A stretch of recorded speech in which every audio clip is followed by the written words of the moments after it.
ሰላም ጤና ይስጥልን። በመላው ዓለም የምትገኙ የተወደዳችሁ የገሞራ ሚዲያ ቤተሰቦች መጋቢት 20 ቀን 2018 ዓ.ም የረፋዱን ዜናዎችን ይዘንላችሁ ቀርበናል።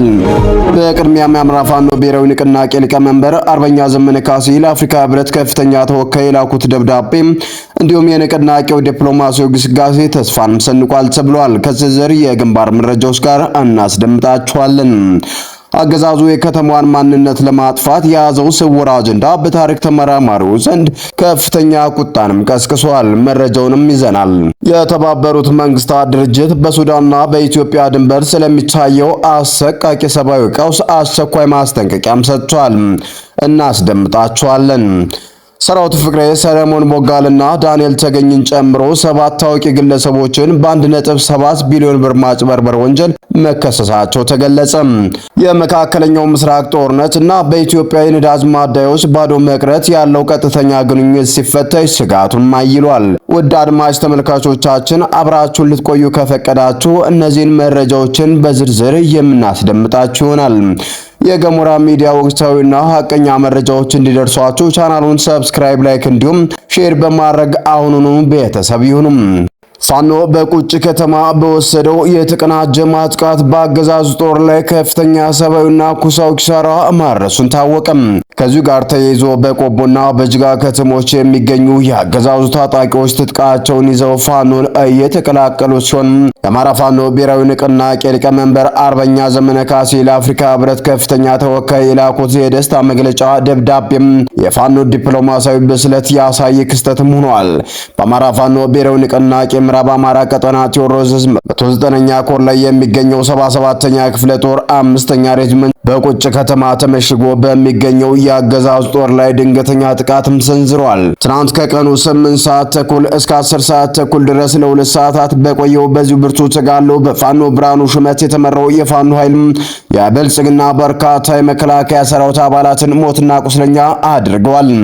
በዚህም 11 የሚሆኑ ካሬዎችና መንገድ መሪ ሚኒሻዎችን በከባድ ሁኔታ አቁስሏል። በጥቃቱ በአጠቃላይ 14 የሚደርሱ የአገዛዙ ወታደሮች ሙትና ቁስለኛ ሲደረጉ በርካታ ክላሽንኮቭ መሳሪያዎችና ወታደራዊ ቁሳቁሶችን በፋኖ ቁጥጥር ስር ማዋልም ተችሏል። ክፍለ ጦሩ በዚህ ግንኙነት መምሪያው በኩል እንደገለጸው በጠላት ላይ የሚወሰደው የተጠና እርምጃ ተጠናክሮ ይቀጥላል ብሏል። በሌላ በኩል በአገዛዙ መዋቅር ውስጥ ያለው መፈራረስ ከቀን ወደ ቀን እየጨመረም ይገኛል። በቆቦ ከተማ በመከላከያና በሚሊሻ አባላት መካከል በተቀሰቀሰ ግጭት አንድ የሚሊሻ አባል መገደሉን ተከትሎ ውጥረቱም አይሏል። የሟቹ ሚሊሻ ባለቤትም ጨምሮ የቆሰሉ ሚሊሻ አባላት ከበላይ አመራር በመጣ ትዕዛዝ በሚልም ሕክምና እንዳያገኙ መከልከላቸው ከፍተኛ ቁጣን ቀስቅሷል። ይህንን ግፍ የተመለከቱ በርካታ የሚሊሻ አባላትም ከነሙሉ ትጥቃቸው ፋኖን ለመቀላቀል ወደ ጫካ መግባታቸው ታውቋል። ይህ በእንዲህ እንዳለ በዲፕሎማሲያው ረገድ የአማራ ፋኖ ብሔራዊ ንቅናቄ አፋብን ሊቀመንበር አርበኛ ዘመነ ካሴ የቀድሞ የታንዛኒያ ፕሬዝዳንት ጃክዋ ኪክዌቲ በአፍሪካ ህብረት ኮሚሽን ለተሰጣቸው ከፍተኛ ኃላፊነት የደስታ መግለጫም ልከዋል። አርበኛ ዘመነ ካሴ በመልእክታቸው የፕሬዝዳንቱን ሹመት ለአፍሪካ ቀንድና ለቀይ ባህር ቀጠና ሰላም አስፈላጊ መሆኑን ጠቅሰው ንቅናቄው ለቀጠናው መረጋጋት እንዲሁም ሁሉን አቀፍ ውይይት ያለው ቁርጠኝነትም አረጋግጠዋል። ይህም የአማራ ፋኖ ለቀጠናው ተግዳሮቶች ተግባራዊ መፍትሄዎችን ለማራመድና ከአህጉራዊ አገሮች ጋር በትብብር ለመስራት ያለው ዝግጁነትን የሚያሳይ መሆኑን ተመላክቷል።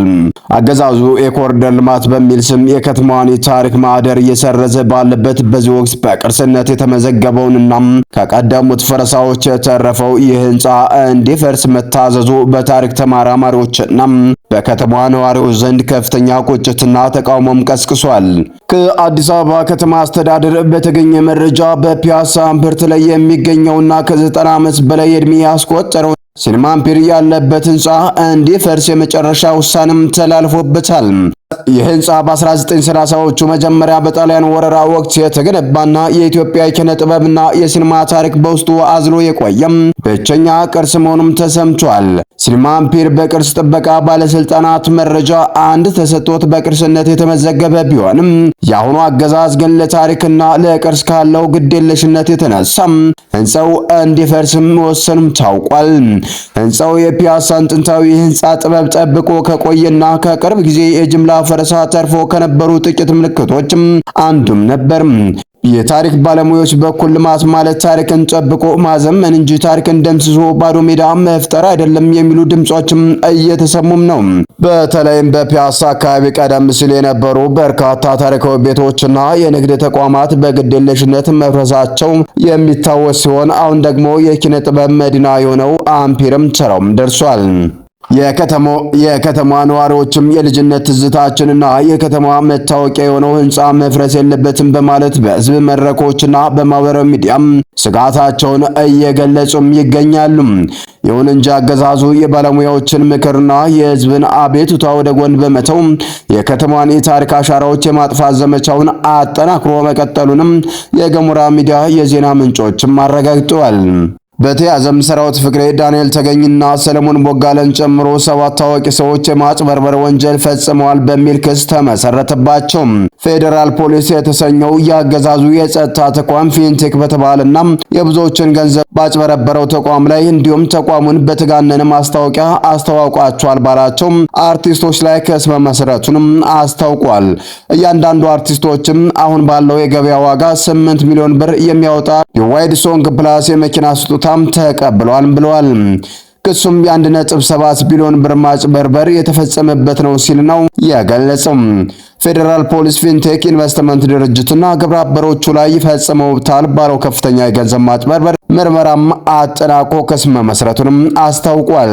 ተጠርጣሪዎቹም ዳንኤል ዮሐንስና ግርማይ ገብረ ሚካኤል ታዋቂ ግለሰቦችን በመጠቀም ከአዲሱ 200 በላይ ዜጎች 1.7 ቢሊዮን ብር ጉዳትም አድርሰዋል ተብሏል። ተጠርጣሪዎቹም የቻይናው ቢዋይድ ካምፓኒ ወኪል ነን በማለትና በ90 ቀናት ውስጥ ኤሌክትሮኒክስ መኪና ባለቤት እናደርጋቸዋለን በሚል የሐሰት ተስፋ ከእያንዳንዱ ተጎጂ 1.3 ሚሊዮን ብር በላይ ተቀብለዋል ይላል። እውቅናቸውን በመጠቀም ድርጅቱን ሲያስተዋውቁ የነበሩ አርቲስቶችም ሰለሞን ቦጋለ፣ ሰራዊት ፍቅሬ፣ ዳንኤል ተገኝ፣ አብርሃም ግዛው፣ ይገረም ደጀኔ፣ መንሱር ጀማልና ካሊድ ናስር በቁጥጥር ስር ፍርድ ቤትም ቀርበዋል። ግለሰቦቹ ለእያንዳንዳቸው 8 ሚሊዮን ብር የሚያወጡ ዘመናዊ መኪኖችን በስጦታ በመቀበል ወንጀሉንም አሳልጠዋል ተብለው ተጠርጥረዋል። አንደኛው ተጠርጣሪ ዳንኤል ዮሐንስ በማረቢያ ቤት ሆኖ ጉዳዩን እየተከታተለ ሲሆን ግርማይ ገብረ ሚካኤል የተባለው ግለሰብ ግን በክትትል ላይ ይገኛል። ግርማይ በ2010 ዓለም ዋንጫ ወቅትም አስካሎካን በተባለ ድርጅት ተመሳሳይ ወንጀል ፈጽሞ እንደነበርም ፖሊስም አስታውቋል። ፖሊስ ጉዳዩን በ19 የተለያዩ ወንጀል አይነቶችና በገንዘብ ማጠብ ወንጀል መዝግቦ ለአቃቤ ሕግ መላኩንም ገልጿል። በብልጽግናው አገዛዝ ዘመን ሌብነትና ዝርፊያ እንደ ተራ ነገር የሚታይ ሲሆን ከዚህ ቀደምም ለብልጽግና ቅርበት ያላቸው ሰዎች በሕግ ተከልለው ተመሳሳይ ዘረፋዎችን ሲፈጽሙም ታይቷል። ከገቢዎች መስሪያ ቤት ጀምሮ ማዳበሪያና ነዳጅ ነክ ጉዳዮችን ያገኘውን ሁሉ የማይዘርፍ የብልጽግና ሰው የለም። የመካከለኛው ምስራቅ የጦርነት ነበልባል ወደማይመለስበት ምዕራፍ የተሸጋገረ መሆኑ ሲነገር የደቀቀው ኢትዮጵያን ኢኮኖሚ የችግር አዙሪት ውስጥ ከቶታል ተባለም። የየመን ሁቲ አማጽያን በኢራን ላይ የሚሰነዘር ማንኛውም ጥቃት ካልቆመ ወደ ቀጥታ ጦርነት እንደሚገቡና እስራኤልን እንደሚቀጡም ካስጠነቀቁ ከጥቂት ሰዓታት በኋላ ከየመን አቅጣጫ የተወነጨፈና እጅግ ዘመናዊ የተባለ ሚሳኤል ወደ እስራኤል መተኮሱን የእስራኤል መከላከያ ሰራዊት በይፋም አረጋግጧል። የወታደራዊ ግጭት የዓለምን የነዳጅ መስመር ስጋት ላይ የጣለ ሲሆን በተለይም ቀድሞም የተተኮሰውን የኢትዮጵያን ኢኮኖሚ ቀውስ ይበልጥም አበብሶታል ተብሏል። የእስራኤል የአየር መከላከያ ስርዓቶች ከየመን አቅጣጫ የተተኮሰው ሚሳኤል በአየር ላይ ለማክሸፍ ከፍተኛ ርብርብ እያደረጉ መሆኑን የገለጸው የእስራኤል ጦር በመላው ሀገሪቱ የሳይረን ድምፅ እንዲሰማና ህዝቡ ወደ መከላከያ መጠለያዎች እንዲገባም ትዕዛዝም አስተላልፈዋል። ሁቲዎች ወደ ጦርነቱ በቀጥታ ለመግባት በእንቅስቃሴ ላይ ጣታችን አሳርፈናል ሲሉም በሰጡት መግለጫ መሰረት ጥቃቱ የታቀደና የተቀናጀ መሆኑን ታውቋል። ከዚህም በተጨማሪ ሁቲዎች ዓለምን የነዳጅ አቅርቦት 25 በመቶ የሚሸፍነውን ሰርጥ ሙሉ በሙሉ በመዝጋት ዓለም አቀፍ የንግድ መርከቦችን ለማስተጓጎል መዛታቸውን በዓለም አቀፍ የነዳጅ ገበያ ላይ ድንጋጤንም ፈጥሯል። ይህ በመካከለኛው ምስራቅ የተቀሰቀሰው ጦርነት ማዕበል የኢትዮጵያ ደካማ የሎጂስቲክና የኢነርጂ መሰረተ ልማት አፍጥጦ እንዲወጣም አድርጎታል። ይሁን እንጂ አሁን ላይ በኢትዮጵያ የሚታይ የነዳጅ እጥረት ቀውስ መንስኤው የሩቅ ሀገር ጦርነት ብቻ ሳይሆን በሀገር ውስጥ ያለው የሙስናና የአመራር ቀውስ ውጤት መሆኑንም መረጃው አመላክቷል።